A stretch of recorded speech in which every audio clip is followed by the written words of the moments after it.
Liver আমাদের ফ্যাটের ডাইজেশনে মুখ্য ভূমিকা নেয়, তাই জন্যে আমাদের চেষ্টা করতে হবে বাজে ফ্যাটের পরিবর্তে হেলদি ফ্যাটগুলিকে খাদ্য তালিকায় ইনক্লুড করা। তার মধ্যে আমরা বিভিন্ন রকমের nuts and seeds, low fat milk and milk products, chicken, egg এগুলিকে রাখতে পারি। বদলে যেগুলি আমাদের অতিরিক্ত পরিমাণে ভাজাভুজি, ফ্রাইড খাবার এগুলিকে বন্ধ করা। এছাড়া আমাদের খাবারের মধ্যে চেষ্টা করতে হবে গ্রিন লিফ ভেজিটেবলসগুলোকে ইনক্লুড করা, প্রচুর পরিমাণে শাকসবজি, ফল, যেগুলি ফাইবার কন্টেন্ট হওয়ার জন্য কিন্তু লিভার হেলথকে ভালো রাখে। গুড প্রোটিন জাতীয় খাবারগুলিকে ইনক্লুড করা ডায়েটের মধ্যে।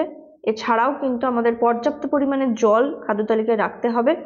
রিফাইন্ড প্রোডাক্টগুলি, refined sugar, refined flour, refined salt, refined oil এগুলিকে কিন্তু যতটা সম্ভব বন্ধ করে ফেলুন।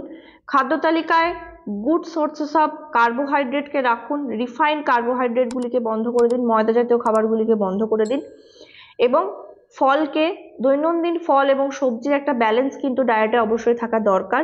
সারাদিনে অন্তত পক্ষে 2টি ফল এবং তার সাথে হচ্ছে সবজির পরিমাণটাকেও সেক্ষেত্রে মেনে আমাদের চলতে হবে, আর জল। ধন্যবাদ।